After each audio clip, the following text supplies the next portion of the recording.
আজকের গল্প অপলা মুখার্জির লেখা দাই। বৌমা, কাল একটু সকাল সকাল উঠো, মুনিয়া আর অনুপম আসবে কাল। একটু আগেই ফোন করেছিল। আহা, আমার কোলের মেয়েটাকে 1 বছর দেখি না। কি যে ছিরির চাকরি জামাইয়ের, আজ এখানে তো কাল ওখানে। মেয়েটাও আমার এই টানাপোড়েন সহ্য করে জেরবার হয়ে গেল। বাপের বাড়িতে এসে যে দুদণ্ড জিরোবে সে সুযোগও তো নেই। মা বাতের ব্যথায় পঙ্গু, উচ্চশিক্ষিতা ভাইয়ের বউ তো সকালে উঠেই খিল খটখট করতে করতে অফিসে ছোটে। কি যে হয়েছে আজকালকার রকম সকম বুঝি নে বাপু। খোকন তো শুনি লাখ টাকা মাইনে পাই, চাইলে বউয়ের কোন শখটা অপূর্ণ রাখে সে? তবু একপাল পুরুষ মানুষের গা ঘেঁষে বাইরে ন্যাকামি না করলে চলে না। যাগ্গে, আমি আর কদিন। এই সংসারের তারপরে কি অবস্থা হবে বুঝতেই পারছি। বাপের বাড়িতে এসে মেয়েটাকেও বোধহয় হাত পুড়িয়ে খেতে হবে। রাতের খাওয়া দাওয়া মিটলে ব্রততী ফ্রিজ গুছিয়ে রাখছিল। শাশুড়ির কথায় ফিরে তাকালো। সারা সপ্তাহ অফিসে হাড়ভাঙা খাটুনির পরে রবিবারে সে সকাল 7টা পর্যন্ত ঘুমোয়। ওইটুকুই তার বিলাসিতা। নিরুপমা দেবীর ওটাই একেবারে সহ্য হয় না। ফাঁকে ফোকরে এই নিয়ে খোঁটা দিতে ছাড়েন না। মৃণাল নির্বিরোধী মানুষ, সে নিরপেক্ষ থাকাটাই পছন্দ করে। মুনিয়া অর্থাৎ মৃত্তিকা মায়ের চোখের মণি। আজ 4 বছর হলো বিয়ে হয়েছে ব্রততীর। এর মধ্যে বেশ কয়েকবার বাপের বাড়ি এসেছে মেয়ে। আচরণে মনে হয় ওই যেন বাড়ির আসল মালকিন। ব্রততী ওর 5 ফরমাস খাটার লোক। মায়ের খোঁজ নেওয়া বলতে তো সপ্তাহান্তে 10 মিনিট ফোন করা আর ঝুড়ি ঝুড়ি সমালোচনা করা। বোঝাই যাচ্ছে কালকের দিনটা কেমন কাটবে। ব্রততী ছোটবেলায় মাকে হারিয়েছে। বারিনবাবু তার বাবা খুব অসুস্থ, চলাফেরা বাড়ির মধ্যেই সীমাবদ্ধ। বাবাই তার সব। এই বাড়িতে কেউ জানে না। অফিস ফেরত সে মাঝে মাঝেই বাবাকে দেখে আসে। এটা তার নৈতিক কর্তব্য বলে সে মনে করে। স্বাবলম্বী মেয়ে সে। বাবা না চাইলেও তার চিকিৎসা ভারও সেই বহন করে। বিয়ের পরে বাপের বাড়ির সাথে ঘনিষ্ঠতা নিরুপমা পছন্দ করেন না। ওতে নাকি সংসারের বাঁধন আলগা হয়। হ্যাঁ মা, সকালে উঠে আপনার ছেলেকে বলে দেবেন ওরা কি খাবে। জলখাবারটা আমি সামলে দেব না হয়। ওরা আসা পর্যন্ত থাকবো, কিন্তু তারপরে তো কাল আর আমার থাকা সম্ভব হবে না। তবে চিন্তা করবেন না, ওদের পছন্দের কি কি খাওয়াবেন সকালে একটু বলে দেবেন, শুধু ব্যবস্থা হয়ে যাবে। খুব শান্ত স্বরে ব্রততী জবাব দেয়। স্তম্ভিত হয়ে পুত্রবধূর মুখের দিকে তাকান নিরুপমা।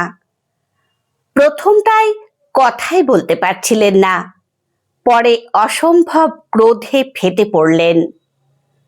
কেন? সপ্তাহে একটা দিনও বাড়িতে থাকা পোষাচ্ছে না তোমার? কি এমন রাজকার্য আছে শুনি যে 1 বছর বাদে ননদ আসছে তাকে দুটো ভালো মন্দ রেঁধে খাওয়াতেও পারবে না? ওই জন্যই তো খোকনকে বলেছিলাম চাকরি করা মেয়ে বিয়ে করিস নে। ছেলে কথা শুনলে তো। ধীর গলায় জবাব দেয় ব্রততী। কাল বাবার চেক আপের ডেট আছে মা। বাবার তো ছেলে নেই, আমি না নিয়ে গেলে কে নিয়ে যাবে? শ্বশুর বাড়িতে কাজ থাকলেও যেতে হবে? কই, আমি যে পা ভেঙে এতদিন বিছানায় পড়েছিলাম, মুনিয়াকে বিব্রত করিনি তো? সে তো তখন বরের সাথে কাশ্মীরে বেরিয়ে এলো। মেয়ে পরঘড়ি হয়ে গেলে অত জোর দেখানো যায় না।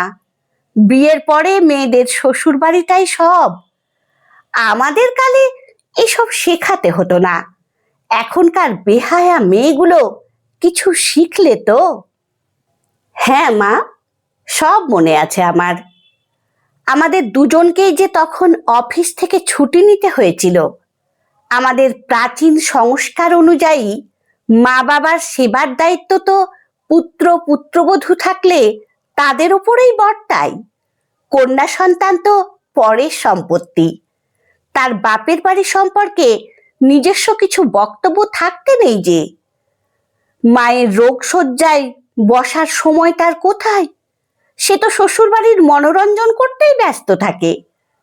তবে মা, ওই রোগ শয্যায় পড়া অবস্থায় যখন আপনি সম্পত্তি ভাগের উইল করছিলেন, তখন কিন্তু সমান ভাগ বুঝে নিতে আসতে তার স্বামী তাকে একটুও বাধা দেননি। দায় কি কেউ যেচে নিতে চায় মা? তার জন্য নৈতিক শিক্ষার প্রয়োজন, আর সেই শিক্ষাও ছোটবেলা থেকে বাবা মাকেই শেখাতে হয়। ক্রোধে নিরুপমার মুখের চেহারা লাল টকটকে হয়ে ওঠে। তোমার সাহস তো কম নয় বৌমা। 2 টাকা রোজগার করো বলে তুমি এত বড় কথাটা আমাকে বলতে পারলে? আমার মেয়েকে আমি শিক্ষা দিইনি? আর তুমি তোমার বাপের বাড়ি থেকে কি কি শিক্ষা পেয়েছো বেশ ভালোই বোঝা যাচ্ছে। শাশুড়ি ননদের সমালোচনা করছো? সমাজের নিয়ম কানুন কিছুই কি মানার প্রয়োজন নেই? যুক্তিপূর্ণ কোনো কথার সাথে রোজগারের যোগসূত্র নেই মা। না রেগে ঠান্ডা মাথায় আপনি ভালো করে ভেবে দেখুন তো। আপনার ছেলে এবং মেয়ে দুজনের জন্মের সময়ই আপনাকে সমান যন্ত্রণা ভোগ করতে হয়েছিল। তাদের মানুষও করেছেন একইভাবে, একই রকম স্নেহ মমতা দিয়ে। একইভাবে শিক্ষিত করে তুলেছেন দুজনকেই।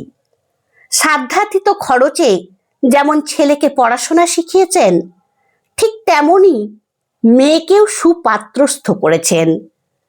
তার পরিবর্তে ছেলের যেমন মা বাবার সুখ স্বাচ্ছন্দ্য দেখা কর্তব্য, মেয়ে কি সেই ব্যাপারে একেবারেই দায়মুক্ত?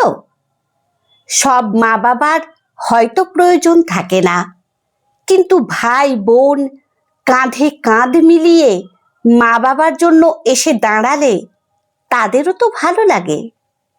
আইন এখন দুজনকেই সম্পত্তির উত্তরাধিকারী হিসেবে চিহ্নিত করেছে। শুধু পিতৃমাতৃদায় মেয়েদের ক্ষেত্রে সেই উত্তরাধিকারের বাইরে। পুত্রবধূকে যে কর্তব্যের কথা বারবার মনে করিয়ে দেওয়া হয়, জামাইয়ের ক্ষেত্রে সেটা কি নিয়মের বাইরে? বেশিরভাগ মা বাবা এক্ষেত্রে কেন এত পুরনোপন্থী? আমি এমন শিক্ষা আমার বাপের বাড়িতে পাইনি মা। আমার বাবার কাছে পুত্র কন্যা দুজনেই সমান। তাই আমি এই বাড়ির কর্তব্যে কোনো গাফিলতি না রেখেই চিরজীবন বাবার দেখাশোনা করব। মুনায় আর তার বরের আপ্যায়নের কোনো ত্রুটি থাকবে না। আমি ওদের পছন্দের সব খাবার এনে গুছিয়ে রেখে যাব।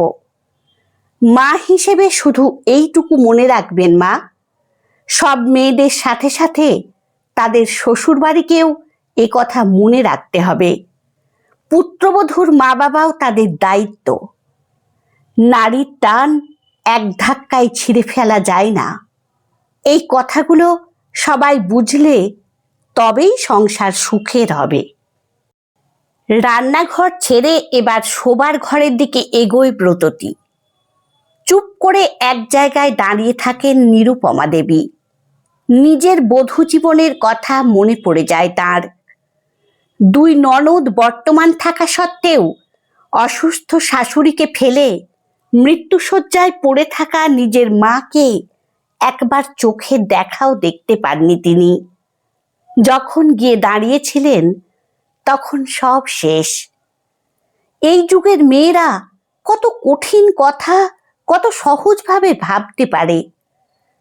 তর্কের খাতিরে কথা কাটাকাটি করলেও মনে হয় কথাগুলো তো তারা ভুল বলে না। সন্তান তো শরীরের অংশ, তাহলে দুজনের ক্ষেত্রে দুরকম সামাজিক নিয়ম কেন হবে? ঈশ্বরের করুণায় নিরুপমার সাথে সাথে অন্যান্য সব মা বাবাদেরও জ্ঞানচক্ষু এভাবেই উন্মিলিত হোক, এই কামনাই করি। গড়ে উঠুক অন্য এক সমাজ, যেখানে ছেলে মেয়েদের কাছে মা বাবা দায় না, দায়িত্ব হয়ে থাকুন।